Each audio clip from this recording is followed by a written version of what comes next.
Welcome to Spurs Version TV. A Right. new show, a new year. Yeah. And you had your new show in New Year, on the first, right? You had the New Yeah, Year but show. this is the first time that you've been able to make it. Yeah, that's true. That's true. But before we continue, first of all, I will say very sorry. Right. Yesterday there was a mess up in the time scheduling first. Right, guys. Very sorry for that. It's supposed to be today, but not yesterday. Right. And next thing I'm going to say is that big up to Tottenham Tantam Gold. They reached their 200 subscribers. Then, of course, a big up to Tottenham Tour. They've reached their 1,000 subscribers too. And of course, big up to We Are Tottenham TV. They've reached their 100,000 subscribers, right? And of So course, they get a nice little plaque from YouTube. yes, a nice little plaque from YouTube. And of course, we have to say a happy new year to all you guys. Of course, this is the first show for 2022 for me, right? Been busy, right, during the festive season. Uh, Anything to add, Jamie, before we bring on a guest? All I can say is this month actually called January for us? I thought it was called. Well, what would you call it? Chelsea-uary? Chelsea, or We've I got don't we've know, got Chelsea 3 times this month, and Arsenal one and time. Arsenal, and then we have a little bit of a break with Morecambe. Although Yeah, maybe Enes we just call it. Moura. No, and most. What we're gonna play? Who? No, remember we treated Enes Moura lightly, so No. Let's see how that goes. And of course, guys, send your love and prayers to Bobby. Right? He's missed Christmas. He's missed New Year. Bobby, get well soon. We all miss you. All right. And before we go any further, let's bring on the guests for today. Interesting guest.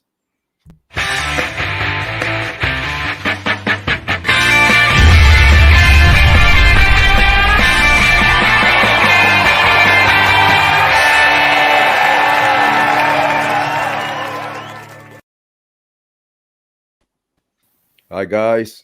Hi. Happy New Year. Hello, Happy New Year to you, Huan. Happy New Year. Happy New Year. Yeah. Today we have a special guest, Ankit. Ankit's from Chelsea content creator too, from the Almighty Blues FC. We just got him on today because we'll be playing him later, playing his team later.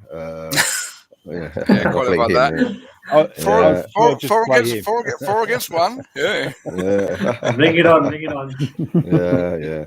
Now, Oh, he's frozen. He's been Frozen. watching too much Disney. Okay. Well, Scott, since you look like a dressed down Santa today, can you unfreeze Eugene? Well, I was going to say, I'm just glad that it was him, not me. I thought my whole stream froze there. So Well, you're hopefully the he one gets with back you're here. the one with the weather most likely. Oh, it's brutal here right now. The weather. We always seem to get talking about weather with me because of how cold it is here, but it is. It's It is 27 degrees centigrade here at the moment at 9:30 in Manila. Yeah, So, we're I think minus 29 with cold warnings. Feels like minus 37, I think, with the wind chill. So a little bit different. okay. Well, That's why I turned the job down in Canada. It was a bit too cold. And that's why I came back. I was there for about 6-7 years, and I'm like, okay, fine. It's time that I basically get the heat of India. But yeah, certainly, great to be on the channel. And of course, I met Scott, Jamie earlier, and Aaron, great to meet you as well.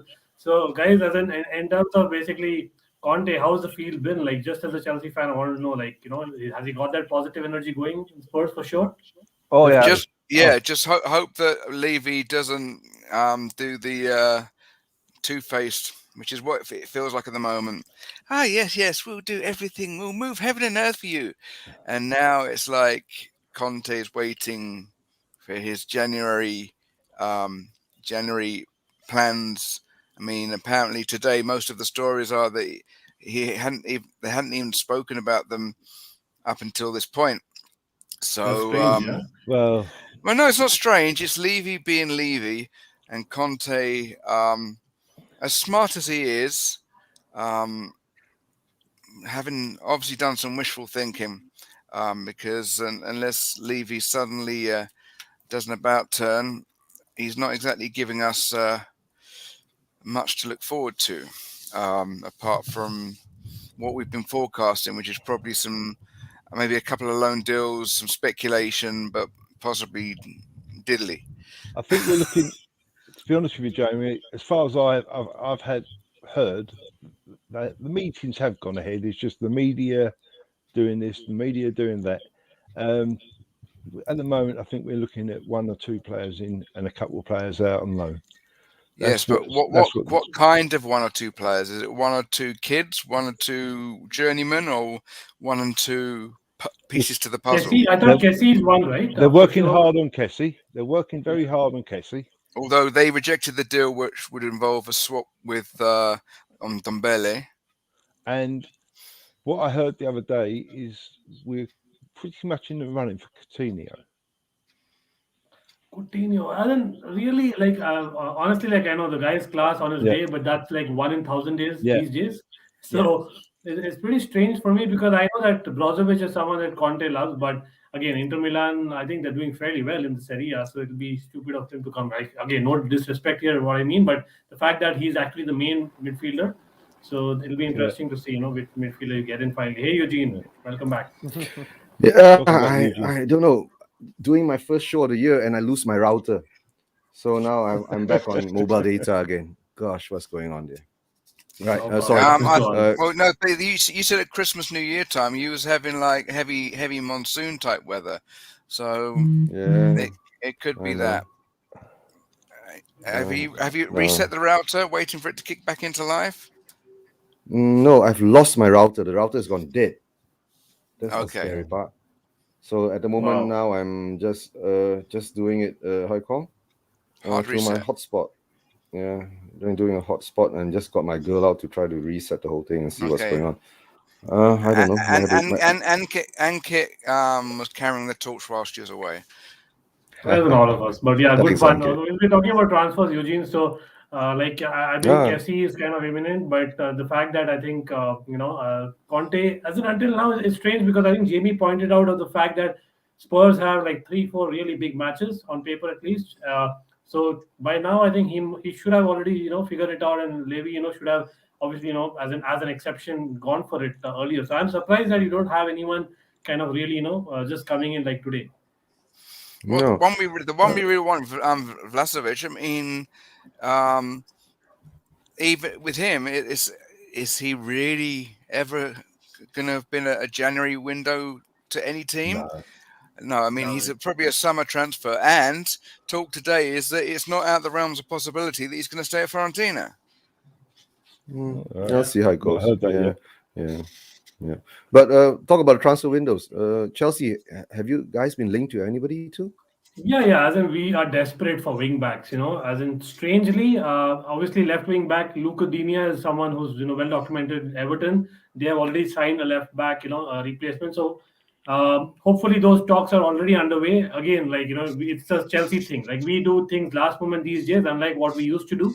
And say Mourinho, as in off late, I don't know why we kind of wait till the nth moment and then go for the deal, because I think it's everyone it's clear on that Luca Digne is unhappy at Everton. He would be perfect because he's not someone who would expect to play every game, in my opinion. Maybe he plays about 30 games a season, and that's perfect because he's attacking left wing back. Hoping Ben Chilwell is back early part of next season, but I reports say he might be back only by November, which is like really bad. But yeah, Reece James. So he's actually the bigger miss for me, if you ask me, because Alonso can do a lot of attacking work, but Reece James, he brings in the goals that he's got recently and plus the defensive work. So I think that combination we're not going to easily cover. So it's strange we didn't go for Trippier as well. I thought he would be perfect. Takes a good set piece. Can play on the wing. Yeah, I posted a story on my Manila Philippines Tottenham group. The fact is, money talks and Levy walks. The fact is that we should have gone for him. It was a no-brainer, and we just let Newcastle with their new owner, new money, just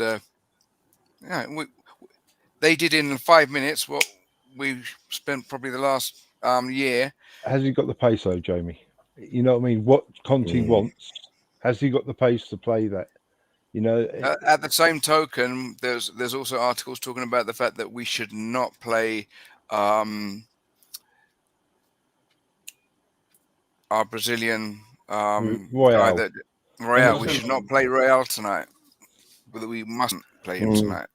I think with Trippier too, I wonder how much it was his decision, right? Because as Ankit said, he was linked with Chelsea. He was linked with us. But if he goes to Newcastle, he gets decent money, and he gets to he'll be the first choice guy, right? And if he comes here, he's pretty good, and he probably will get ahead of Royale. But he is right competing with Royale for that spot. And if he goes to Chelsea, he's certainly not first choice anytime Reece James is healthy. So I wonder if he saw, look, he's 31, I think, or close to 31. Yeah. He has how many years, right? Maybe 3-4 more years of playing really top level. And he says, I go to Newcastle, I get a good salary, and I get to play every week. And maybe that's what he's looking for compared to Tottenham or Chelsea. Spot on, Scott. Yeah. I mean, the thing that's is, true. That's true. Not being funny. But 31 is not an age that Levy looks at, is he? Because he's got no sell-on value. So. Yeah. But my biggest surprise at the moment now is like Conte has been saying he hasn't even spoken to Levy yet. You see, so I'm sure that Conte really has a plan what he wants, but now the ball is actually in Levy's court, right? Yeah. That's how I see it, right? So let's see what happens. And this is a very weird transfer window for us because usually before any transfer window opens, right, we've been linked to like 300 players even before anyone comes in, right? So, but this time everything's so quiet. Right. No, so relatively speaking, we have been linked with players, but it's been the continual paper talk of the same names that were being mentioned in the summer. Yeah. So, but now when the window is open, there's no talk. So, but there was one person, right? As in, Insigne was also kind of linked. I know it was paper talk again, but him going from Italy to Toronto FC, I'm a Toronto person in a sense, so I kind of don't mind it. Strangely, Jermaine Defoe played for Toronto FC, but for me it's strange because Insigne would have been perfect. Like, you really need a backup to Son and Kane, and I think he's someone who could play, on both positions. And I think there's enough game time in Tottenham. Like, it's just the fact that Kane is being overplayed and as well as Son. So I think definitely running a thin line. But I think maybe again Conte. Let's be honest. Like, he's the kind of guy who can get Victor Moses be the best right wing back in the Premier League. So for me, and then he can work with things. So, but again, who knows what he's told to Levy, and let's see. It'll be interesting for sure. Yeah, I think any Insigne talks were probably just kind of paper talk, right? Like, because I think if there was any chance that we were interested, that he wouldn't have signed with Toronto so fast. I assumed that he'd rather at least have 2 years here because he could go to Toronto in 2 years from now, right? Those guys, they can still go there. So I just think it might have been, look, he's Italian, he's available. We're going to link him with Paratici and Spurs and Conte, right? Because I have to think that if there was any chance, he would have held out. Well, actually, for a little bit more to see. The guy that I'd rather have is mentioned recently is the availability of Icardi from PSG. Yeah. Yeah. But that he's a bad apple, right? As they say, like, as in, would you have that? We already have problems with Kane. I know it's been sorted now, for now at least. But what I mean, right? So yeah.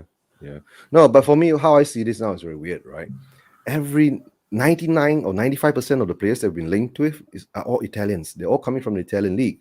You see, so that doesn't bode too well for me. We should actually look further apart, to spread our wings to see what other players we can get from other leagues. But at the moment, like I said, we have to trust Conte, right? Ankit, I'm sure you've been through that during the Conte years, what player he wants and he wants to get them, right? But of course, we'll after winning the league. No. That was a wonder goal. Yeah. To be honest, I've got a funny feeling that Tottenham are being very quiet. They've had too many times where they've picked out a player. They're on the verge of signing them, and then Chelsea have come along, Man United have come along. I mean, Bruno Fernandes. If Liverpool has come along. If Bruno Fernandes, if Man United hadn't come along last year, I reckon he would have come to Spurs or a couple of years when he joined Man U. You're afraid of being gazumped. Yeah, but the thing is, Jamie, we are a big club. We are in the top 6, but there's 4 or 5 clubs above us where players will want to join before they look at Spurs. If they get the option of Spurs and Man U, or Spurs, Man City, Spurs, Chelsea, and even Spurs, Liverpool more mainly, they're going to go to the other team because Well, I was speaking to I had someone genius. call from England today, well, from the bank, and turned out he was a Man U fan, and he actually said that we have more chance of top 4 than they do.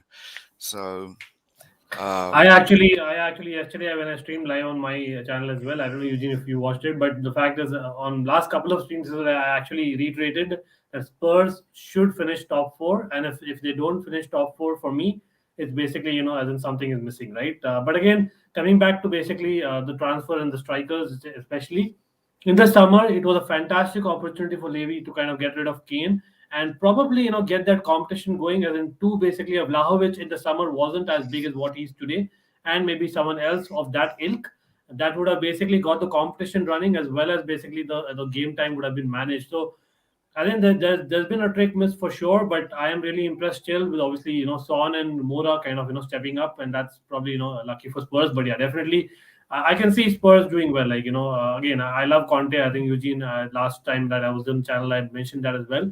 But he's a guy that who's probably going to be trusted, and hopefully Levy for you guys does that totally.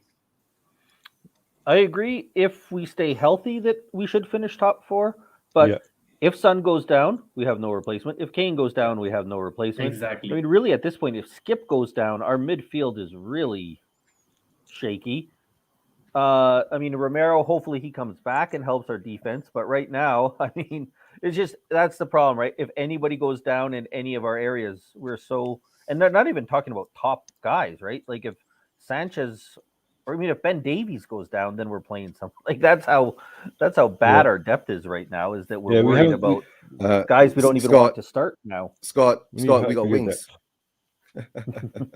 Oh, come on, though. Yes, we got wings. He's improved over the last couple of games. But you said that only 3 months ago. That would be like the most ironic joke going. Now it's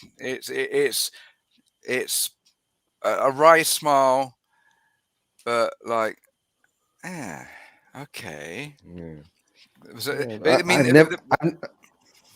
I've never been a big Ben Davies fan, right? But ever since he's been played at the left center back, right? He's performed okay, right? Yeah. Not brilliantly, but okay.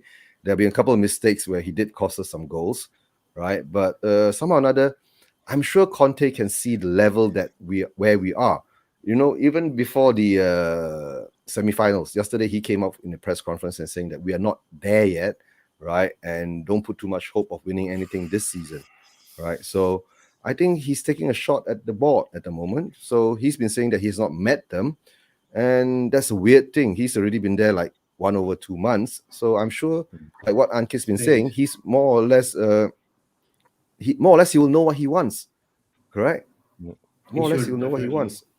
Yeah, he should. As in, maybe as in obviously COVID times weren't normal as well. So as in there is something to really believe that. But honestly, like as in Spurs, you mentioned Ben Davies, right? As in again, it's a system, and in that system, if the players are buying into that, nothing like it. I think that's what with the Italian side we saw in the past. What Conte did, that Italian side.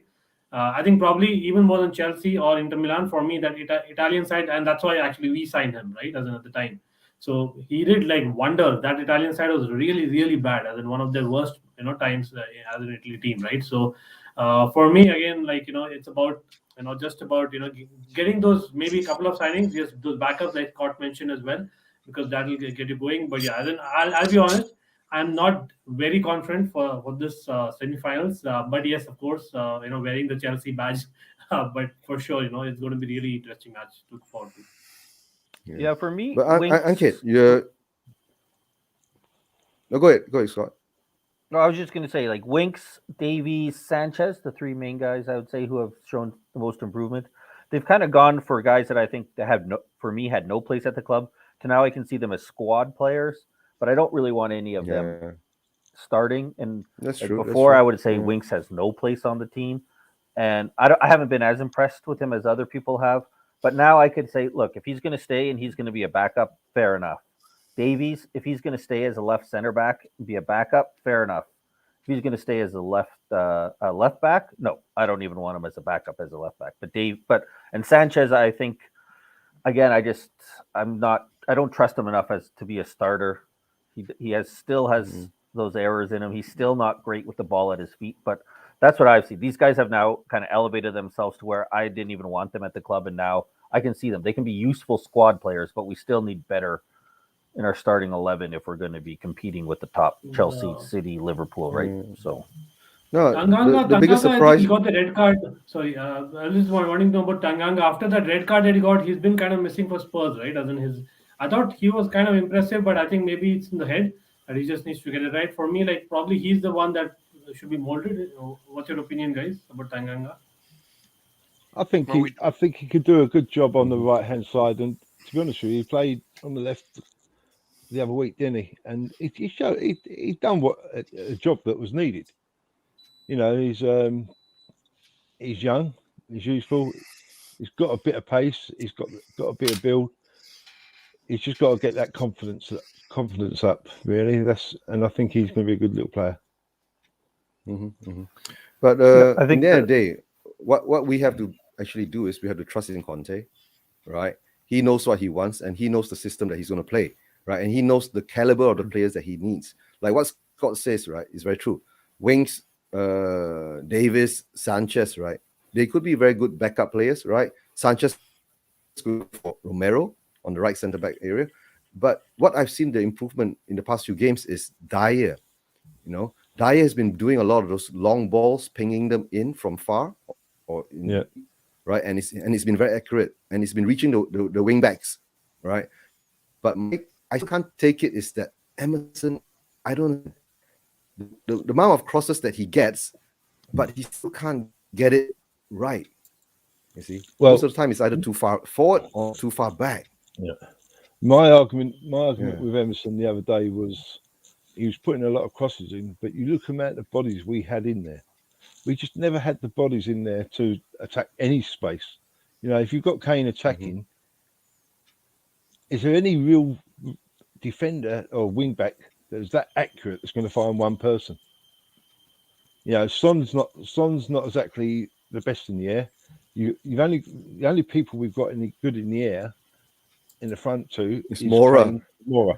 Kane and Mora. They're the only two that have got any. And to be honest with you, when it comes to elevation, like being able to get up is good. We've only got Mora that can actually jump and get into a good height. Kane has to be. It has to be set there for him. Whereas Kane can, Mora can win a ball out of nothing. That's true. So I have a secret to share.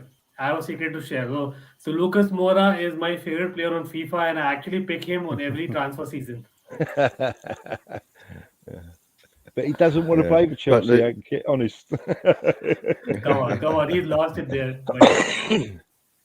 Yeah, I think before Eugene came in, you asked us, right? You were kind of asking us about Conte, and that's what he's done. Is the shape that he's brought in has made somebody like Eugene said, Dyer, better. I think it's taken a lot of the responsibility that he had of making decisions. The decisions for him are easier. His positioning is easier for him. He still loses players, but one of the things that drove me most nuts about Dyer, especially in a back four, is he loses players all the time, right? Guys run by him and he doesn't pick them up. I think in a back three, when he has the two other guys beside him, he has less area to cover. He's able to, when he does those errors, there's somebody there, like we saw when he misplayed the ball the other day against Southampton, right at the end of the game. Sanchez was able to come in and cover for him. So one of the things that Conte has done and has helped our players a lot is just the setup he has, the shape he has them playing in. They seem to really have a lot better idea of what they should be doing. They have a better idea where they should be. And the team just looks like it actually has a plan, both in defense and in forward, defense and going forward. Because before, one of the big issues we'd had is when things would go wrong, we would look like everybody looked like chickens with their heads cut off. And you could see the team would lose it, right? And we would break down so easily. And now when those things are happening, we're not breaking down. I mean, it's early days, but it seems to me that we're not breaking down as much. When things don't go right, we have a plan. We have people supporting the other players. And I think that comes a lot from Conte.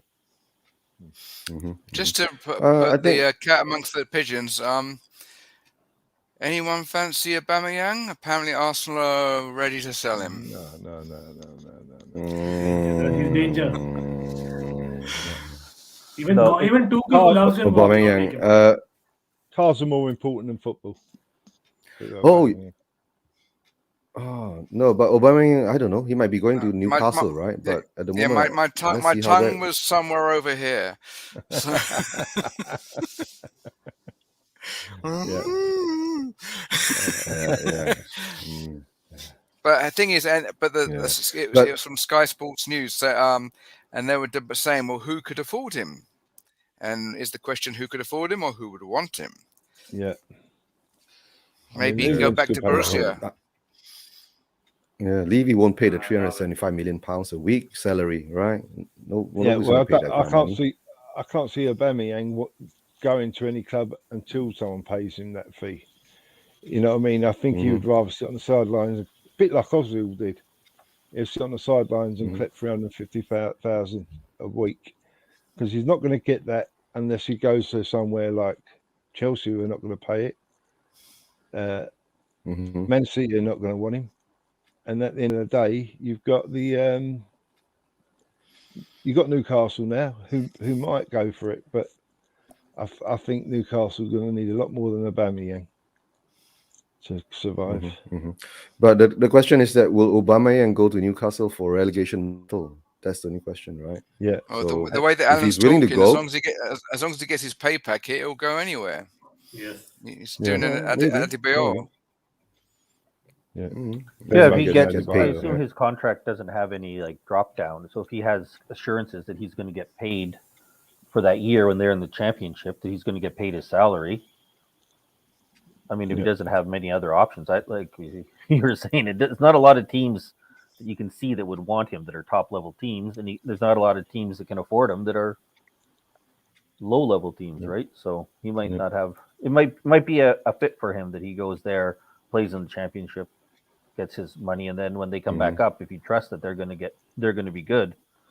That's what we were talking about it, I think, before Christmas with Newcastle and them getting players. The big question will be you have to have pretty big confidence that when they go down to championship next year, they're coming back up, I imagine, right? And if you think that they can come back up to the Premier League and be good right away, then maybe you take the chance that you have to go down there for a year. But it'll be interesting to see.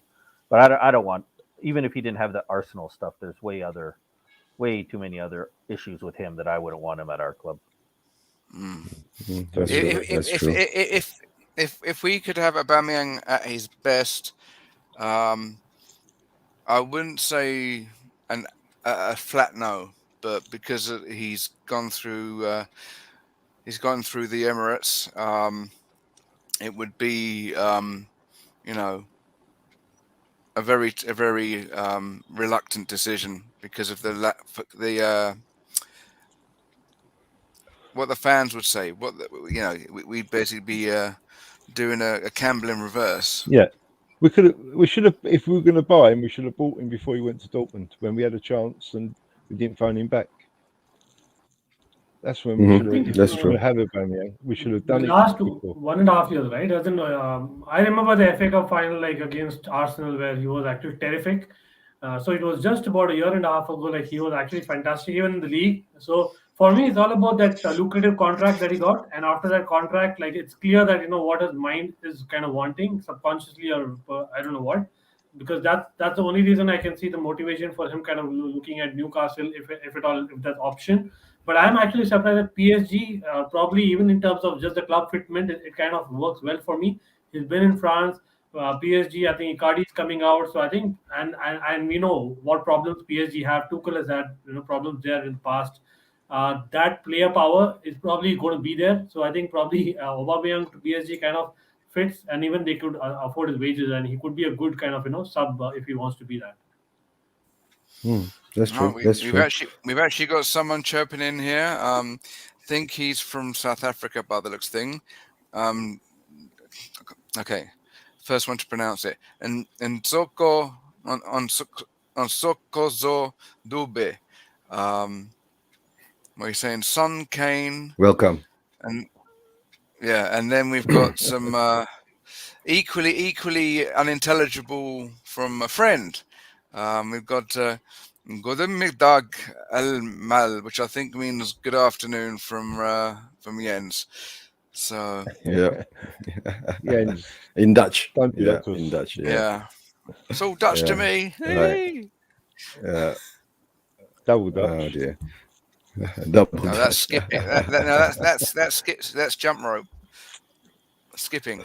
Now, with Aubameyang, I think if we were going to go for that kind of profile of a player, I would rather go with that Insigne that we were talking about earlier, right? He's an older guy. Yeah, what about Dybala? He wouldn't cost nearly as much in wages. He doesn't come with the baggage, and I think he's actually he might not be as prolific and certainly not Premier League proven, but I think he might have a little bit more versatility as well and able to move back.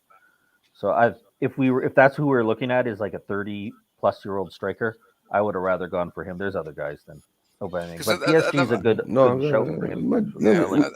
Let's say what about Dybala? All right, we choice of Dybala too. But at the moment, it's all paper talk and spinning wheels. I mean, I'm looking at the transfer news on Sky Sports, and I mean, yes, a couple of clubs have done a little bit of trade, but at the moment, I mean, most it's none in and sort of like little minnows going out. Everton are the big movers so far. Nathan Patterson from Rangers and Vitaly Mikolenko from Dynamo Kiev. But everyone else, they're keeping their powder dry. But it's January is confirmed, right? Yeah. Trippier is confirmed to Newcastle, right? Well, not yet. I confirmed that he's going to visit them today. I think he's due there today to have talks. Oh, he's due there today. Okay. Transfer window in January, like everybody says, it's not easy. It's difficult. Confirmed. Yeah, actually, so sorry. I just saw the tweet now. Actually, I missed it. Yes, Fabrizio Romano has actually confirmed Kylian Trippier deal sealed about 4 hours ago. Yeah, he signed. Have been signed. Sealed. This morning, as Alan was saying today. Yeah, he signed just it a medical. morning. Yeah. Good afternoon. Oh, you shared half of it, Mr. didn't Dubé. you?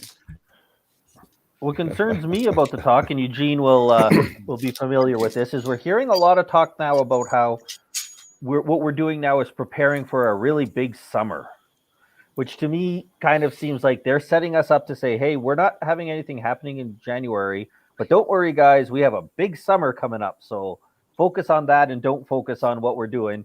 And then I know what happens is in the summer, we hear about how we can't compete because Chelsea spent all that money and City spent all that money and PSG spent all that money. And we can't afford to keep up with those oil guys. But remember, we tried so hard to set everything up and we really did our best. Yeah, that's what's kind of scary. If we mess up the season, then there's only 6 months left on Conte's contract, and we're in a worse position than we was the same time the previous year. Yeah. At the end of the day, I think in the summer, I think we're going to like we're talking about Kessie, that could be set for a free contract for the summer. I will be shocked if we do other free contracts. You know, I wouldn't mind Dybala, but I can't see him coming yet. I don't know. Yeah. But what my fear is now is, right, let's say Conte goes to the board, have a chat with Levy and the board directors and says that I need these players now, right? Not the summer. I need some of these players now. At least get me 2 or 3 in to at least give me a chance to fight for something or to fight for top 4. Because with the games in hand, right, the point count, I think we are not that far away, right? We win all our 3 games. 1 point I think behind we'll be us, above Arsenal too. Yeah, and the 1 point behind Chelsea, technically, right? Trouble is, though, Eugene, is Conte can go to Levy and say, I want this player, that player, that player.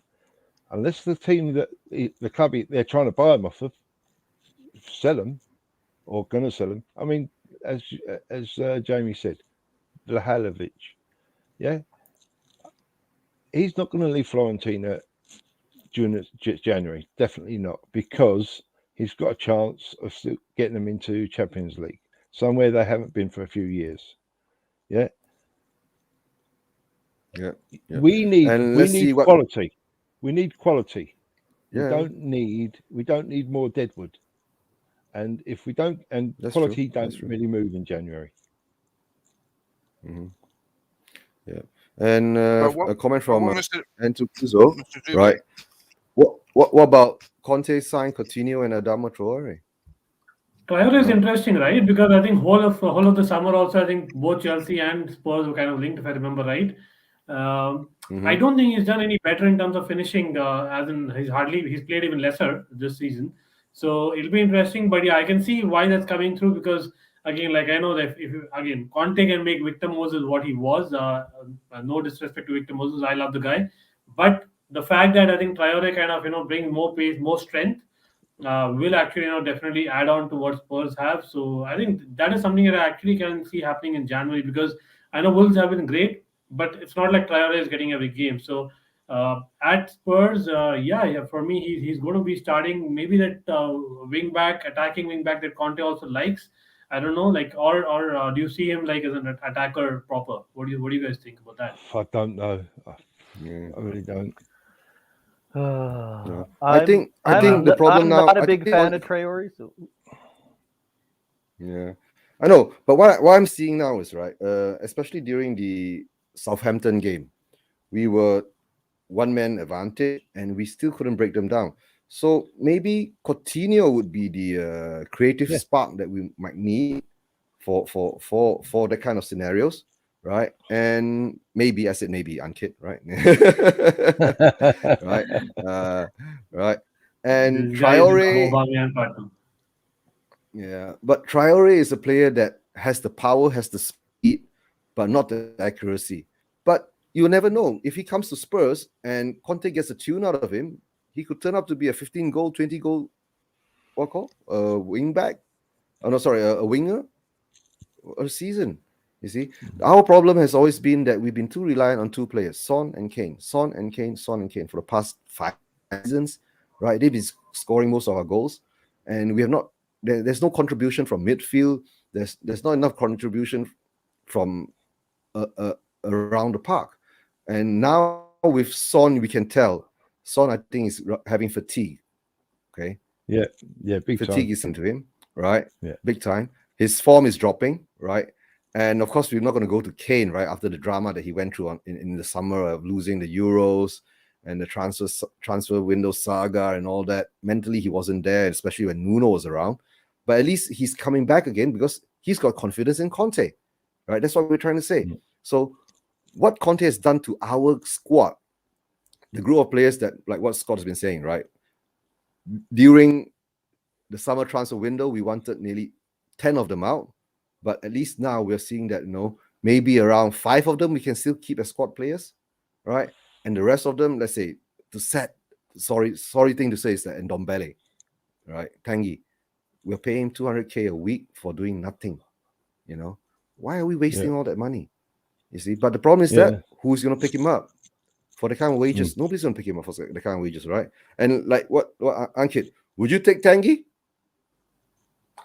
You know what? Last time also I remember speaking on this similar topic, but the guy is good, but it's maybe like something like we have a lot of youngsters who basically turn up 1 in 3 matches, and he's not a youngster per se, so as to speak comparatively, but definitely he's someone that brings much different than what basically we have in midfield. So honestly, I won't mind him. Again, but the attitude is something that you guys have to say because has his attitude really improved? I know that was an issue in the past.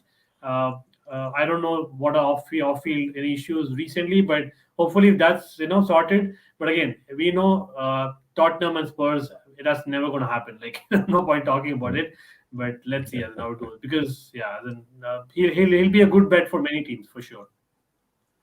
That's true. I think Belly needs to move abroad. I think the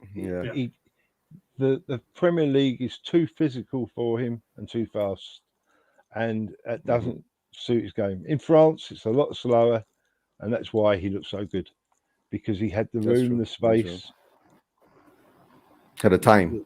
Yeah. To answer your and question, guys, his attitude has not improved.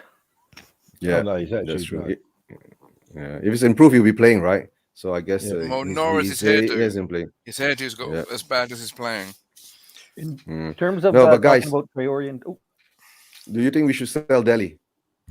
I'm on the fence. Yeah, I'm still thinking the way that Conte is getting a tune out of players that we thought were deadwood and should be carted off somewhere by now to the knacker's yard. And because there's so little solid proof that we're going to get anybody in the window, beggars can't be choosers until we see it proof otherwise. With Delhi, he needs that person like Ericsson, someone that can feed him the ball. But he also needs to stop. I honestly believe, and I think I said it Sunday, he's built himself up so much, like on the weights and everything else, that I think it slowed him down. If anything, it might have made him stronger, but it's slower. And maybe, yeah. See, even Scott's mug has got snow on it. I don't have the Disney mugs today, so it's the don't do Disney mugs. I'm trying to be positive. That's what we all need as Spurs fans. There's only one mug to have, really, isn't there? You know, you have to. I've got the Malaysian Tupperware. Right. It's like what was that show Stelios was on when he had his Totten away mug? Did you see that? And he just kept pushing forward. With Delhi, for me, I'd sell him. I'd sell him if we could get anything for him. I would sell him. I think most people thought Liverpool was a good game for him, and for me, it kind of showed a lot about him. Is that he didn't create any chances on his own. He needed other people to create the chances for him, and he flubbed those chances. And then, like we hear a lot, Alan was saying, right? He needs Ericsson with him, and he can be more successful when he has a player like that with him. And I'm kind of like, well, how about we get players that can just do stuff on their own, right? Who don't need the system or don't need the other players. And I think Delhi, I think it's just time for him to go. I haven't seen enough from him. I think he's tried harder, which is good to see, but I just think his time is done. No, but a question to Ankit, right? You guys just extended Thiago's contract. He's like, what, 38? 35 or 38? Man. Come on. That's got to be wrong. Like, he's just kind of putting it out there so that people think that he's overperforming, but come on. He looks 27, doesn't he? But yeah, the guy is phenomenal. Trust me, like, I think Tuchel call it, perfectly Benjamin Button. If you guys know, like, he called him Benjamin Button, and he is someone who kind of, goes back in age. And just not that, as in his performances, like, he's that kind of commanding leader that we really needed, especially during these tough times. I think he's essential for the team. So I can see why he's there. First, he got Andreas Christensen, definitely improve his game. He had a couple of flaws, say, 2 years ago in the Lampard.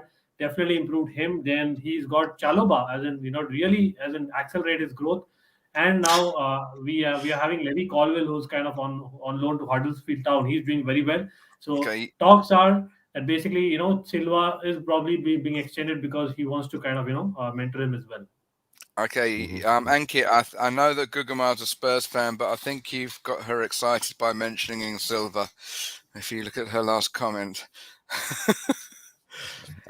No, okay, yes, for sure. I think with Thiago Silva, he's one of those guys where he gets older and you think, well, he can't move as well, but then somehow he doesn't have to move as well because the ball always seems to just go right where he is. Or what it probably is he's smart enough now. He knows how to move into places before he needs to, right? So he doesn't have to rely on his pace. No, but he knows where the ball's how old is he now? Is he 35 or 38? He's 37. So going to be 38. Okay. Yeah. All right. Yeah. And that's why we don't have players like that, and somehow or another we don't try to maintain players like that, right? Like what Ankit is saying is like, and Scott is saying, you have a player like that while your team actually now is in trouble. He's there to hold the fort up, right?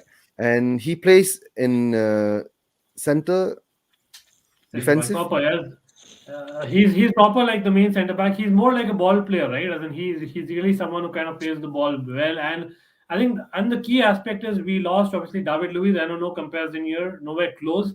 But David Luiz, another Brazilian in his prime, he used to ping those balls. He spoke about Eric Dyer earlier, right? For me, that is something that we missed. Maybe a couple of seasons back when David Luiz was in his last stages. And now we know that this guy has come who's better, much better defensively, better reader of the game. And I think Tuchel also said that, apart from his ability on the ball and, of course, his fitness that obviously Guguma has already, touched upon, is the fact that he is basically a sensitive guy, So someone who's really sensitive kind of plays for the badge. So that is something that we really need, because someone as centre back or goalkeeper, we know that they have much more influence than someone up front, right? So as in on the pitch. So that's the reason I think it's very crucial for teams. Again, I know a lot of teams don't really sign extensions beyond 30, Chelsea included. But I'm glad that we are ready to make an exception for him, and I'm sure Conte likes playing. I think experienced players as well. He's done that in the past, so I won't be surprised if he wants to kind of keep your senior players for a good while if he stays for a long time. It's solid. Thiago's absolutely solid. Solid, yeah. And Ankit, how badly affected are you with the AFCON coming up? See, Mendy, he's Spider-Man, right? Literally Spider-Man. This guy actually, he's apart from maybe a couple of mistakes in the last couple of seasons, I can't remember any that he's made in terms of mistakes. Yes, Kepa has been very good. Like, I know that it's become a joke almost, and for people who don't watch every minute of Kepa in the cup games, because the cup games supposedly are not so important, but the guy's actually got us a Super Cup. He's actually got us to the semi-finals of the FA Cup. The Carabao Cup, and definitely, as in last season also he got us to the finals of the FA Cup. So he has definitely improved. It's about his confidence. So I can see us, kind of doing well. But yes, I still fear that long shot versus maybe Mendy. Mendy, as in, it's really difficult. Apart from that one goal against West Ham, I don't remember any long shots that he's really conceded, and even that was like really an unforced error. So for me, it's about Kepa just keeping that confidence, and that's where I think Thiago Silva, Rudiger. I think the contract situations of Aspi, those need to be sorted, because January they need to be playing in the 11 and not just be in the squad, because Kepa can lose his confidence very quickly. But yeah, I think we'll be fine, just fine.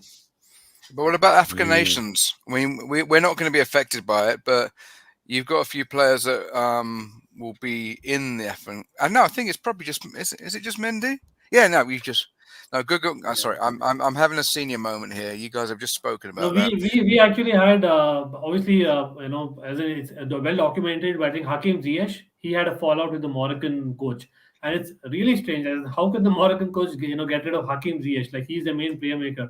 So it's good for Chelsea. He'll get a lot of game time, and he doesn't go to Cameroon. So great for that. Yeah, I know. And there's always been a joke about Kepa, right? He's the most expensive goalkeeper in the world, and he's still sitting on the bench.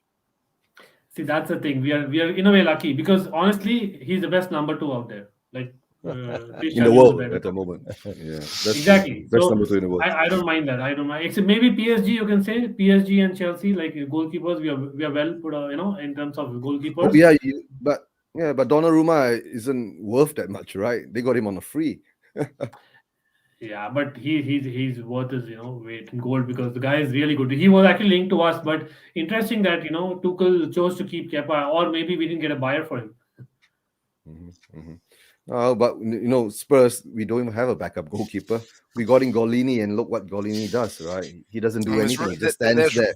Stands there, look at the ball go by. He may be shipped out on loan. There was a message a couple of days ago. I think with Golini being shipped out on loan. He's already on loan with us. He's already on loan. Golini, the minute he got dropped for a couple of cup games, and then he had his first game against Mora back in, all of a sudden he looked like, well, you don't seem interested in me, I'm not interested in you. He come over. That's how he come over in that Mora game. It's as if to say, well, you didn't play me in the League Cup game, and you didn't play me in the last European game. This is what I'm going to give you. Nothing, because he could have moved for them 2 goals. He didn't move at all. Yeah. No, he was stationary. And he was stationary. That's why I say he has got no reaction to whenever a shot comes by him. But Ankit, you have to go soon, right? Thanks for being on. Thanks for your support. Give me a prediction for tonight. Like I said earlier, like I was speaking to guys and you were kind of offline for a couple of minutes. But yeah, definitely for me, it's going to be a close match. Conte coming back to the bridge, like, imagine Lukaku situation being there, and as in, if in case Lukaku and Conte kind of hug each other, and then I'm not sure how the crowd is going to take that. Not that Conte has already got his purse, that has helped, but I can see I'll put basically a caveat if I can. If Lukaku starts, I can see us basically beating Spurs, because I think he has a point of proof for sure. But I just fear that Tuchel may not start Lukaku, because of the fact that first leg is at the bridge and he don't want to kind of give so much pressure.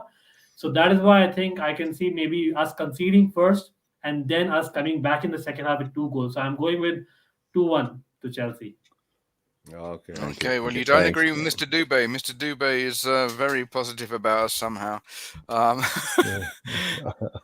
not that positive either. Yeah, and he says Son's going to get 2. I'm not even sure if Son's going to play tonight. I would say Mr. Dubé is probably around Vibab's age. Yeah, maybe. And of course, and Kit, Optimism of youth. give a shout out to your channel where we can find you and all that before you make a move. Absolutely. Again, my pleasure to come on. I know Eugene as a great supporter of Almighty Blues FC, and not just that. And I respect Eugene, of course, for the amount of knowledge he has, and of course the panel, always great. Great to meet Alan as well, and Scott, Jamie. It's been I think second or third time that we're meeting, and hopefully looking for a lot more sessions like these. And again, anytime I'm open. And yes, you can find me as Almighty Blues FC. It is available on YouTube, on Instagram, as well as on Twitter as Almighty Blues FC. And yes, we are a fan channel for all to see. Yes, I am a Chelsea fan. No secrets there. But like you can see also, I kind of follow Milan and, been following the English team for a very long time and the Dutch team as well. So I have a lot of player preferences, and that's why I really encourage all club talk. We do Premier League shows. We have trivia shows. So, hopefully, we have some more people joining in. And yes, we are very close to 900 subscribers. So that'll be great as well if we can get there. And of course, people watching, do like this stream as well as subscribe to Spurs Division TV. Definitely great content, and my pleasure again to come on. Yep, Okay, thank you. well, let's hope it's a good match. For peace sake, no crowing, whatever the result. Yeah, but Ankit, maybe we'll meet up soon again, because we're meeting 2 or 3 more times this month. Oh, absolutely. Anyway, I need to call you on, Eugene. 2 times in the Carabao, once in the league. And please, we're also playing Chelsea on Friday against the women.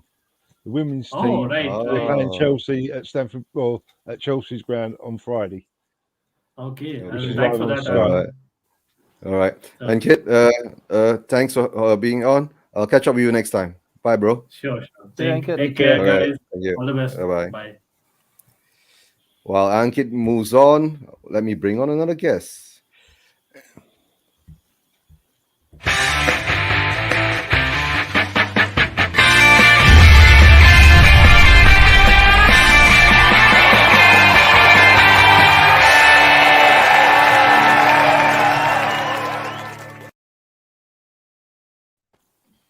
Good afternoon, Mr. Gagel. How are you doing? Good evening, Brian. How are we doing, guys? Afternoon. My camera's off. I've just got out of the show. I'm getting ready to get to meet Ben to go to Chelsea. So my camera will be on shortly. But how is everyone? Doing well. Not much to say at the moment. It's still waiting for it to all, quote unquote, kick off. Yep. Happy New Year, Brian. Happy New Year to each and every one of you, mate. Maybe a happy and healthy one. I don't know if anyone just saw me on Tottenham Tantrum Gold, but me and Sean just had a little. I know. I saw that. A little heated debate, let's just say, on Levy in and Levy out. Yeah, I know. I saw that. Fortunately, I think me and you would clash a little bit, Brian, because I'm not quite Levy out. I'm on the fence until we've actually had a few seasons where we've got the money definitely coming in, with the new stadium being open. Until then, I'm not going to say, this, that, and that, everything. Listen, Alan, I respect your views, and everyone is entitled to their opinion, mate. I am very, very level-headed with, listen, I don't think just because you leave you in or leave you on the fence that you're wrong or that I can't get on with you. Everyone should get on with everyone. I'm just, I am one end of the spectrum that is very extreme. Let's put it that way. I'm very extreme. I've noticed. I think, Alan, I think I need to make myself a bit clearer. I don't think I communicate and get myself across as well as I should do. I'm very, very staunch on this matter. But listen, everyone's got their biting point or their straw that broke the camel's back. Mine's been reached a long time ago. But I totally understand that other people haven't got to that part yet, and that's fair play to you. Yeah. Well, that's That's life. true. As I That's say, true. if we all agreed, there'd be no wars or anything, would there? It'd be Yeah, I peace mean around the that world. would help. That would help. Yeah. But Yeah. such is life. That's true. That's true. Right. But that's life, right? That's always the we call the positive and the negative. But in the end, we all attract, right? We all attracted to one thing, for the better of Spurs, right? Yeah. And Brian, That's the most Yeah. important. Tottenham. Conte hasn't spoken to the board yet, right? Apparently not. Oh gosh, it's taking. Why is it taking so I long? mean, apparently not. Like it Alan say, we don't know what we don't know. But it's just that I've been on this rodeo before and I've seen this happen before. So if I have to base it on previous, then I'm more inclined to believe it hasn't. But I'm not saying it definitely hasn't. I mean, this is a window where he's got to prove himself and back up Conte. And when I say that, I don't mean sign £300 million worth of players or 200. Get a couple of decent players in that Conte wants. Yeah. That's what it is. Don't go get a. Don't go for. I'm going to use the Skriniar Roden comparison. If he says I want a Skriniar, which I'm not saying he is right, but go get the Skriniar. Don't go. Oh yeah, well we tried, we couldn't meet the valuation. We go for this, and then go for a Roden last minute.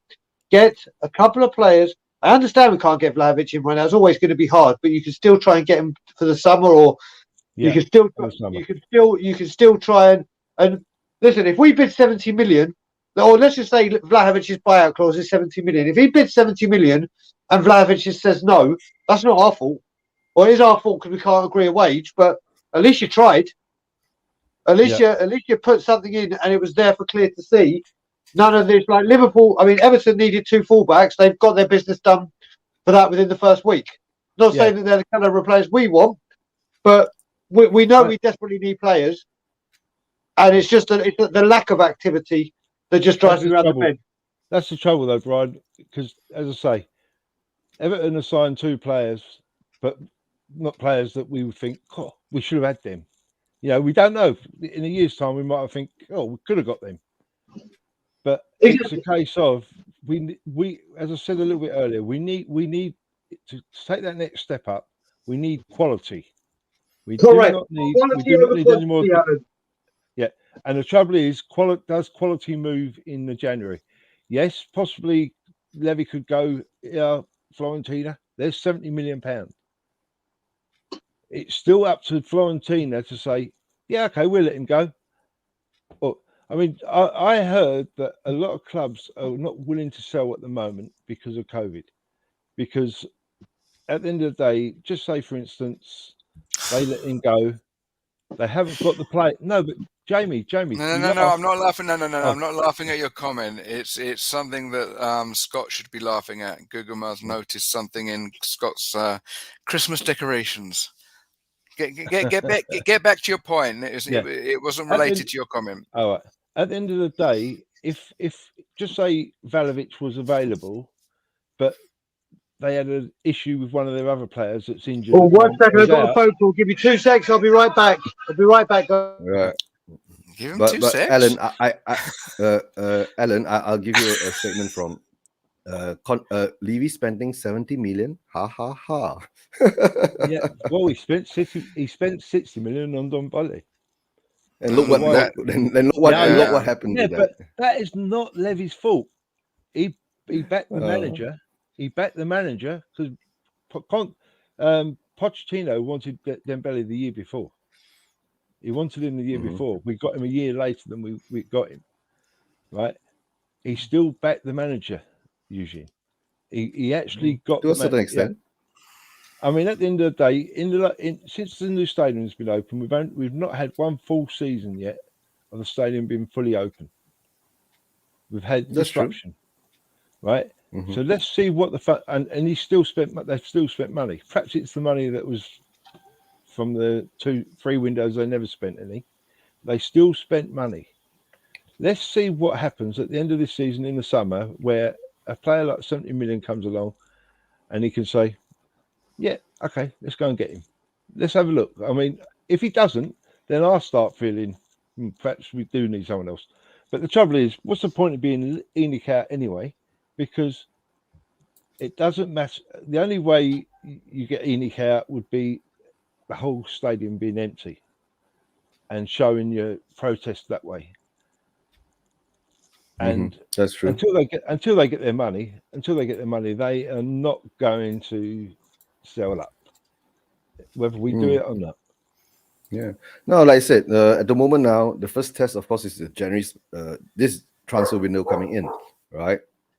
And if this transfer window, he does back Conte and give Conte what he wants to a certain extent, not to say spend the 70 million or whatever that whatever. Just get the player that Conte wants. Doesn't matter whether the age, right? Because if you want the players to be cheap, you might have to take a 30-year-old player.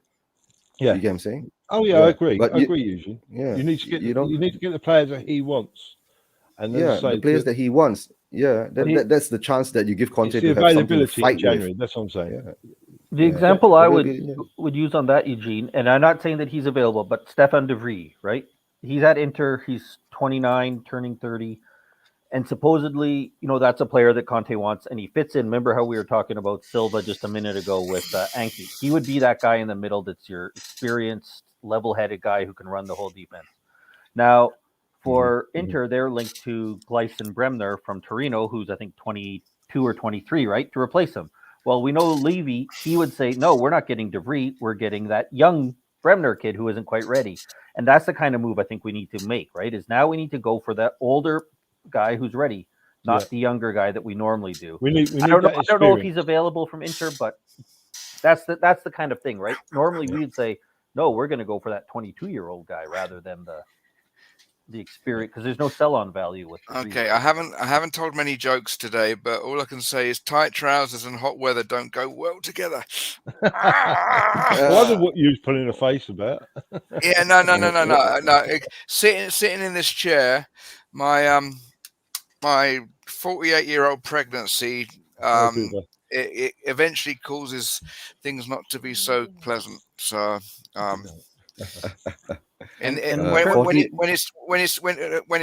okay, maybe that's an exaggeration, but when it's the same temperature as a hot day in the UK and it's 10:30 at night in the Philippines, it doesn't make for comfortable long-term sitting. Gents, I'm going to have to disappear for a little while. My dinner's going to be coming up. So okay, well, what you having? What you having? I'm having, because it's freezing cold, I'm having chicken stew and dumplings. Wow. Okay, that's nice. lucky son of a gun. I'm having stew and dumplings anyway. So. Well, either way, you're still lucky. I ain't had that in ages. No. Right. Anyway, all right, if you're still on when I'm finished, I'll pop my head back in. But otherwise, it was lovely to meet you all, and I hope to see you all again. And come on, you Spurs! Yep, come on, you Spurs! Right.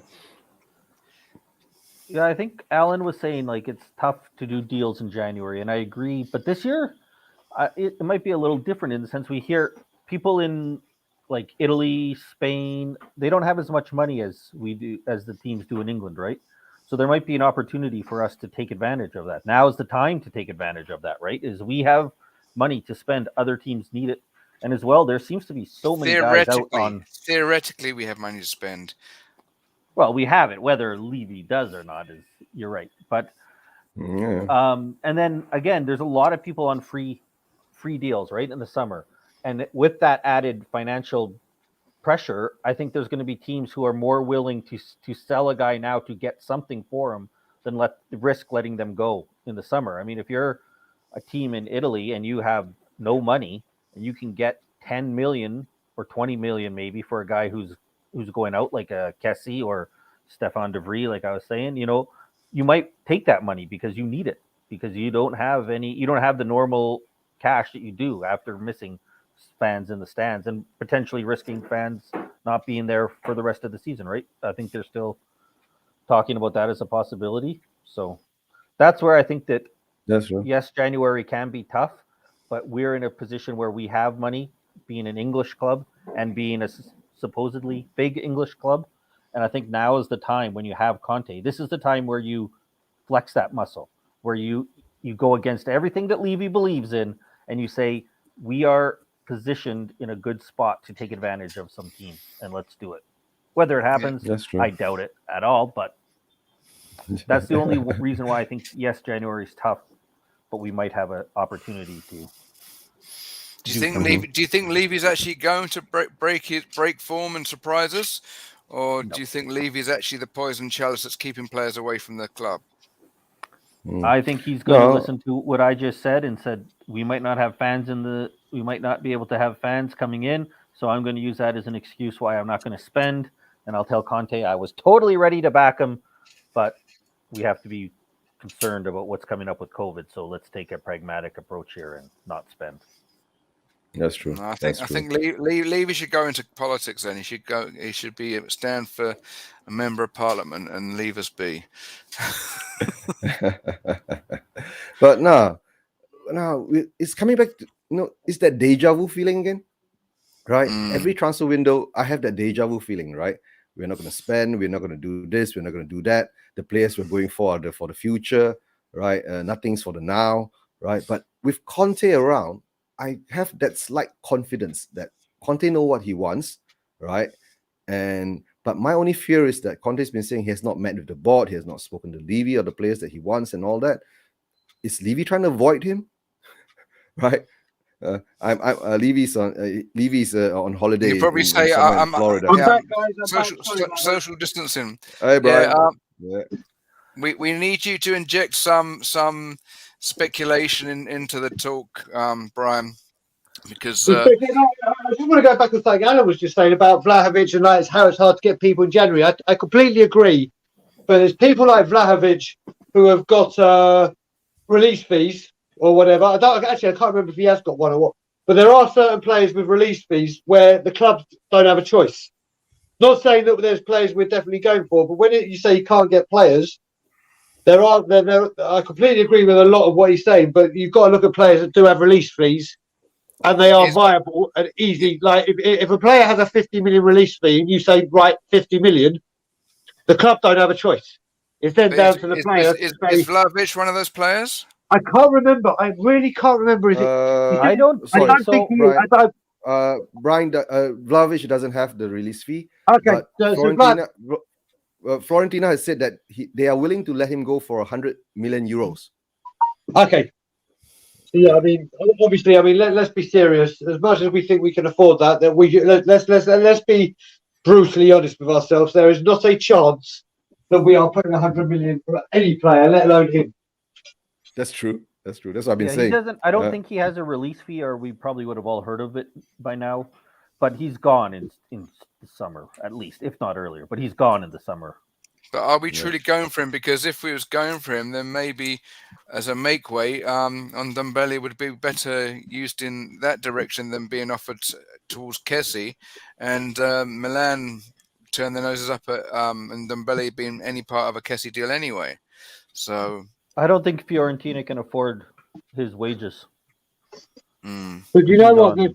There's two ways of looking at this. Hello, people. There's two ways of looking at this, and we did this yesterday on We Are Tottenham TV. It's either really bad journalism, or you'll see where I'm going with this. 2 days ago, Vlahovic came out with a statement saying, "I want to get Fiorentina back into Europe." He kind of signalled he's not moving in January. He is not moving in January. I think that's been clear to see. The very next day, a report, Spurs working very hard to get Vlahovic this January. And you're like, well, wait a minute. That's either A, really, really bad journalism, or B, Daniel Levy saying, right, do you know what? I've heard he's not leaving. Let's put in a stupid bid so it looks like we're doing something when we know he's not leaving. Now, I want to believe there's the lazy journalism. But we've seen this time and time again. Time and time again. And this is the thing. If it had been another club, if it had been Liverpool, if it had been Arsenal, if it had been Man City, Villa, you name a team, then you'd think, okay, maybe they are trying to think, right, he has said he's not coming in January. We're going to need to try and entice him by offering him more or offering the club more to try and get him. But this is always the way. How many times, like Fernandez, we could have had him for an extra 10 million, or Skriniar, we bought Jack Clark for that 10 million. Oh, but we tried, we just couldn't agree a fee. Well, no, you couldn't agree a fee because you just stupidly wouldn't pay the market value. So there's ways of looking at. Listen, I was going to protest outside the stadium from the training ground from the 14th of January, until we start seeing changes. But the Levy out group that I'm part of and proud of decided that it's not worth protesting in January, because the reason being, with the Levy out brigade, or whatever you want to call us, movement, Levy out people, whatever you want the terminology, we could do more damage than good, because people go, oh, look at these idiots just protesting for the sake of protesting. January isn't over yet. So we're like, do you know what? We're going to give you January. And then once what we think happens, what are you going to say? February the 1st, January the 31st, whatever it may be, what are you going to say? Oh, yeah, but maybe next time because it's easier in the summer, and all the other excuses. Well, they don't wash. That's true. That's true. Yeah, we've been through this before. That's I've been telling Scott, right? It's like deja vu again. You know, we come to this juncture of our club. We have one of the best managers in the world, right? Managing our club. Yeah. And if Levy doesn't step up and support him, correct? What else would the rest of the fan base want to say, right? He's already shown that he can change players from being shitty to being average, right? Average players to being a bit better, right? And now we are just waiting to see how Son and Kane, still get back their form and become world class again. Don't forget, Son is off form because of fatigue. Kane is off form because mentally he's not there yet. But with Conte coming in, I do see it, right, that we do have a chance, right, to achieve something. But don't forget, Conte did come out with his press conference yesterday that we're very far from that pinnacle that we want to reach. It's still a steep hill to climb, right? And for that, he needs the support. So if he doesn't get the support, Brian, you might be right. By February 14 or 15, he'll be gone. Because he'll see through Levy straight away. I don't think, just the thing, I don't think Conte walks in February. I just don't see it happening. What I do see happening is if he's not back in the summer, then he'll go, do you know what? Listen, again, promises were made. I'm not getting, and we know for a fact the thing is, should Conte leave, which I don't think in February, should he leave maybe if not back in the summer, or whenever he does leave, he doesn't go quietly. You will know the reason why he's left. I can guarantee you it won't be for poor form. That's for damn sure. Like he did with Inter, they're trying to sell my best players. I don't want these players gone. Bye-bye. Chelsea, bye-bye. You will know the reason for this guy's departure. He will not go quietly. When I say that, I don't mean he'll go kicking and screaming, but he will let the Spurs fans and the footballing world know I'm leaving the club because of X, Y, Z. And if it's lack of backing, he will not be afraid to say that.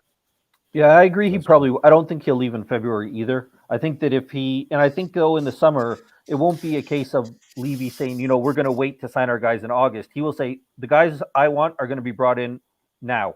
And if they aren't, then you know what I mean? He's not going to wait. Oh, maybe they're coming in August. Well, we're going to wait till the last minute. No, he'll say those players are coming in now, or like Brian said, I'm leaving and I'm not going to wait around for your foolish games that Levy likes to play.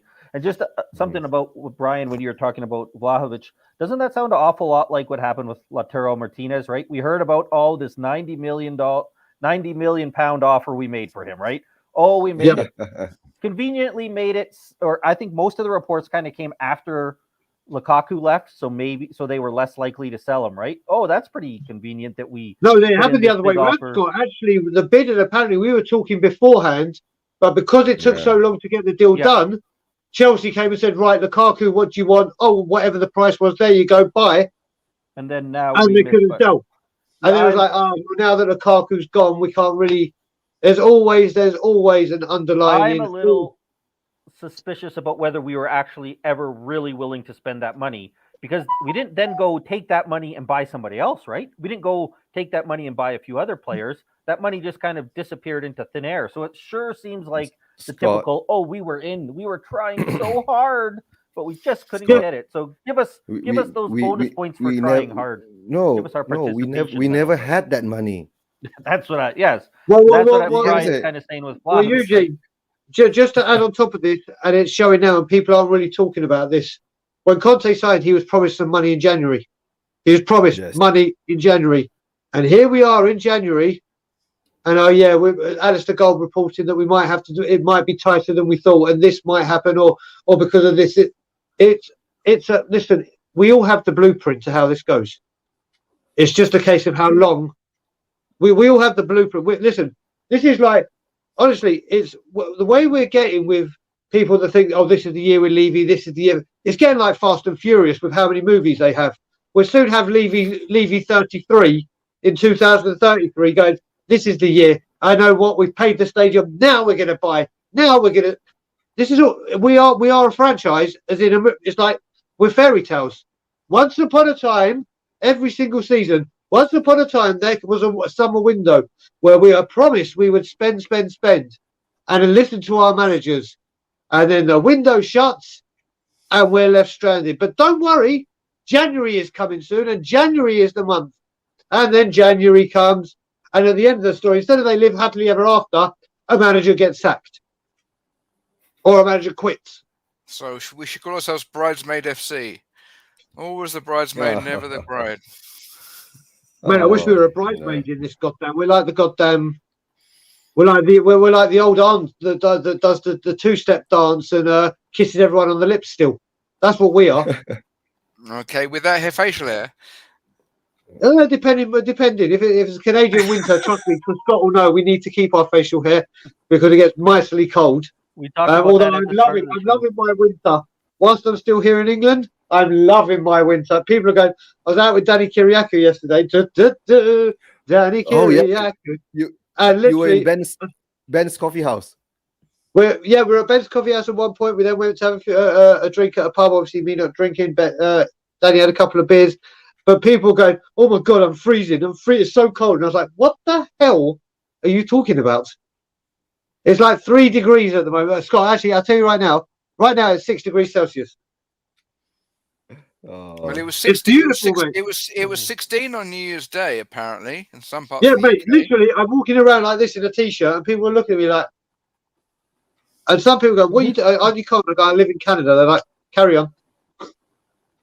Oh no! Yeah, I just checked. We're minus 27 with an extreme cold warning right now, Brian. What weather? Sorry, Scott. Minus 27 with an extreme cold warning. Yeah. Right okay. So yesterday I spoke to my wife, and she was saying in Toronto it was -6, but with the wind chill up to -16. How far are you away from me again, Scott?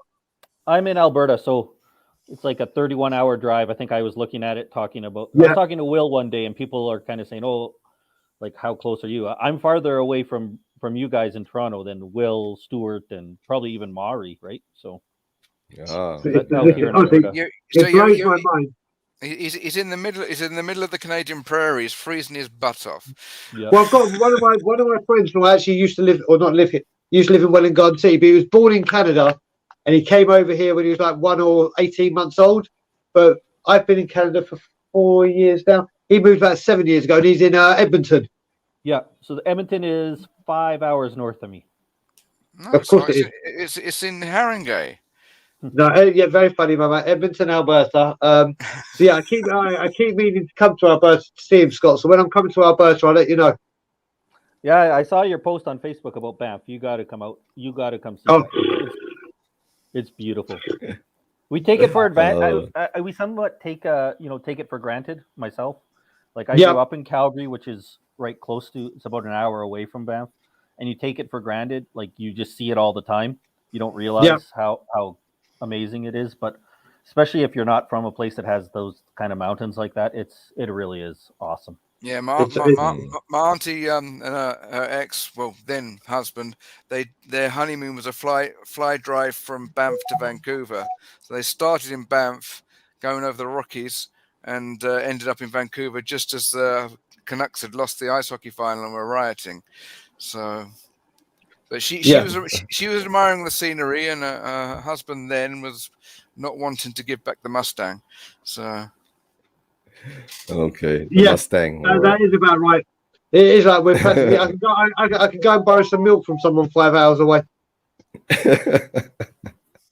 Oh, guys, Good to have you guys on, right? The Midweek show never goes long, and of course, I'm having some internet problems again.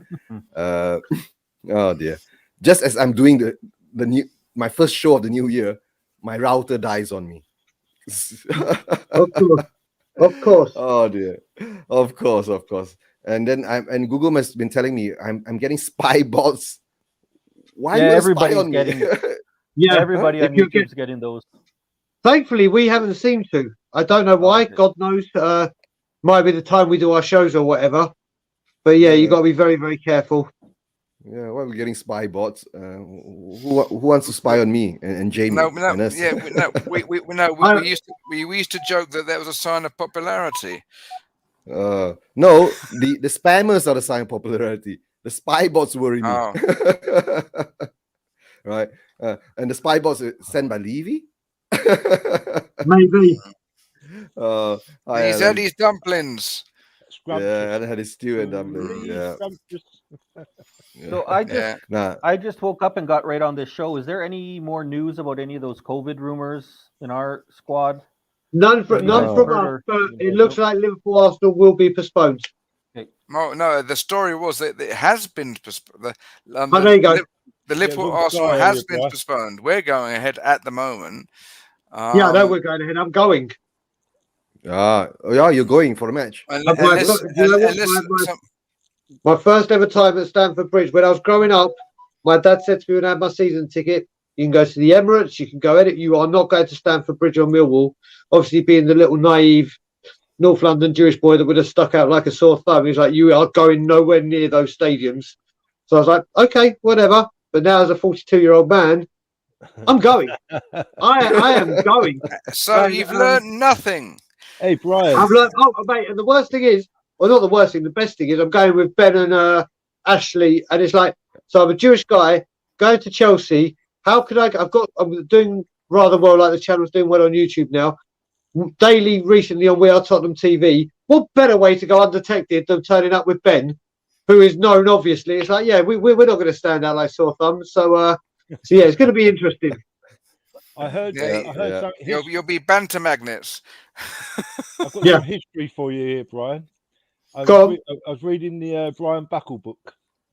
Okay. The autobiography. And in the early 1900s, we actually bought shares in Millwall to stop them going under. Oh, seriously? Yeah. So that's basically why West Ham hate us so much, because we've kept their probably alive. Probably. Yeah. But yeah, 1900s, we bought shares in Millwall. Okay, so listen, on that note, Eugene and everyone, I'm going to have to leave you. Predictions. Predictions. I've got two predictions. I'm doing two predictions for certain reason. One, every show until he's awake and back on camera, I'm going to predict 4-1 for Bob Spur, because that's his prediction.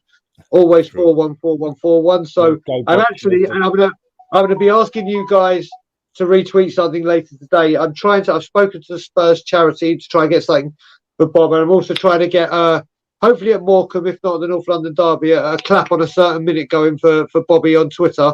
So once I've done it and we've decided the minute, I need everyone in the community just to retweet the absolute bollocks out of it. The 41st minute, 4-1. Well, that's what we're thinking. Either that or 27 for his birthday. But 4-1 is exactly what Ben from We Are Tottenham TV said, and we were like, "That's genius." So it's more than likely going to be the 41st minute.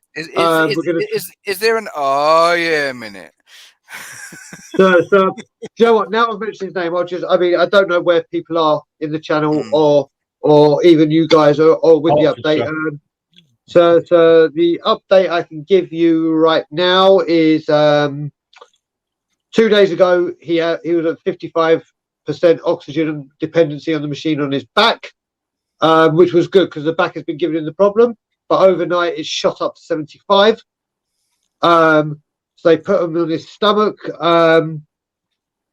He has been back on his stomach today. We are waiting to speak to the doctors, like an actual doctor, not a nurse, to find out more. and we should have an update tomorrow on We Are Tottenham TV. He's not well at the moment. He's really not well. Is this his blood oxygen, or is this the amount of oxygen he's having to be on? The actual amount of oxygen he's having to be on.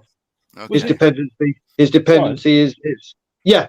Was it a lead up to everything that's been happening? Because apparently he's lost a lot of family recently, hasn't he? So in the last 18 months, he lost his mother and father due to COVID, and he lost his brother as well. But I can't confirm the circumstances of his brother. I can't confirm it. But he lost that. It was stress. It could have been that. And also, when he got COVID, he's recently, or in the last 18 months as well, had open heart surgery. So he's always. And then what's happened is obviously he caught pneumonia whilst he was in hospital. So it's just snowballed. So that's where we are with Bob Spur. Obviously, I keep saying to people, and I know the love this man is getting is beyond, it's off the chain. But Kim, Tammy, and I have been saying if there's no update, sorry, if there's no news from us, there's no update. So if you don't hear anything, and then what happens? If I go 24 hours without saying something, we all get pinged. Any news on Bob? Listen, I feel free to message us, whatever. But if you don't hear anything, it's the same as we will always. What you're saying is no news is good news, relatively speaking. Exactly, Jay. That's basically exactly. So that's where we are. So 4-1 for him, but my actual prediction is 3-2 to us. Either way we win. Either way we win. So I don't really care as long as it's one of those two. But is this over the 2 legs, or is this just for tonight? Tonight. Okay, I would say maybe 3-2 us over the 2 legs, but I'm not saying. Don't be so good. No, Jamie, we're gonna. There's never a better time to play Chelsea than right now. They got a lot of injuries. Kepa's in goal. Mendy is at the African Cup of Nations, which is huge for us. Absolutely huge, because he's been incredible. And we go from there. But guys, I will speak to you later on. Enjoy the game. Let's just hope you have a good win. Alan, it's been a pleasure sharing the stream with you, mate. I've seen you in the WhatsApp group. We'll communicate. Yeah, okay, mate. We'll communicate. And like I said, you know how I'm leaving this stream, don't you? And as always, Levy out. Guys. The show, we won't be going too long, right? One more round of predictions. Yeah, one more round predictions. Let's start with Alan. No, for tonight. For tonight match. I've given mine for over the 2 legs. 3-2 to us. I'm actually thinking 1-1 tonight, and then hopefully beat him at home. I think it's going to be a lot closer. I mean, Brian was saying about Kepa being in goal. Well, I think if I remember rightly, I think Kepa was in goal when they beat 3-0 at home earlier in the season. So Kepa's not that much of a. No, like Ankit said. Yeah, but like Ankit said, right? Kepa is a very good number 2. Yeah, I think he's the world best number 2 goalkeeper at the moment. Apart from Donnarumma, maybe. He was the number 1 until he had that ropey period. That's when Mendy came in. Yeah. 1-1 I fancy tonight, hopefully. Scott? Yeah, I think Kepa's had a few high-profile mistakes, which and with his price, I think it blows up a little bit how much of a error-prone guy he is. But I think he's a little bit better probably than what we think. It's still, well, fun to make fun of him. Wasn't he the guy too that wouldn't come off for the penalty kick? Yeah. Right? Yeah. I mean, it's always tough to predict these cup games. I think though now, because it is semifinals, I'm going to assume that teams are putting out their strongest sides, especially with both of us playing weak opponents on the weekend. I've been predicting for the most part 3-1 Chelsea. I'll probably just stick with that. I think it's going to be tough. They're a good team. They have so much more depth than us, and I hope that Conte can do a master class and get us in there. But just looking at the quality of 2 teams right now, they're just so much higher than us that I'm going to say 3-1. I just want a close victory over the 2 legs and some of Alan's wife's stew and dumplings. She's got to work now, mate. She can't drive over. I think it wouldn't have travelled well. By the time it gets to me in Manila, it wouldn't be edible. Oh dear. All right, guys. Thanks for being on. I'll put you in the back room for a while me and Jamie do the closing. All right. See you later. Okay. Cheers, mate. Adios all. Jamie, short and sweet, right? Not too long, 1.5 hours or so. Before we go, just give a big shout out to the guys in the chats. Chris Angamba says it's going to be 1-1. Kuva for Bobby 4-1. Gugama was and of course, was our cheerleader as ever, and looking out for the spy Guguma. bots. Yep. Thanks, Guguma. All right. Of course, Jens, big up Jens. And then we had right. Zokozo Dube. Yes, and new first time I've seen him on the chats. Have you seen him before? No, and Tuko Zu. No, and Tukosu Dube. I think it sounds like he might be South African. So maybe. African. Doesn't be South African. It's just in Africa, right? Oh no, or he might be West African. No, but the West African, East African. But in Gozo, it sounds like it might be like Xhosa or from the West, or Zulu. From the West, Yep. Right, guys. Thanks for your support. Thanks for your time. Right, of course, a big shout out to Bobby. We've lastminute.com. We've got someone Engwa saying 1-0 Spurs tonight. Engwa, big up Engwa. Engwa is a Malaysian in London. Right. Okay. Engwa, you going for the match, Engwa? Right, take care. Right. Engwa, next time you have fish and chips in London, think of me in Manila missing out. And Gugama, thank you for the positivity. 3-1 Hotspur Fire. Hotspur. Yep. And for me, right, I think it's going to be 2-2, a draw for this game. Right. The next game we'll take next game because we'll never know. No, I can't predict the aggregate because we don't know who's going to play with the COVID thing going on around nowadays. So just go for the game in hand now. 2-2. When the next game comes along, we'll talk about the next game. Right. So, any last words, Jamie? All I can say is everybody be safe. And Bobby, come on, keep fighting. Just like Spurs, have got to keep fighting, and leave it out. Right, and for me, it's that thanks for all your support, guys. Don't forget to hit the like and subscribe. Right, and for Bobby, our love and our prayers to you. Right, and of course, come on, you Spurs, leave it out.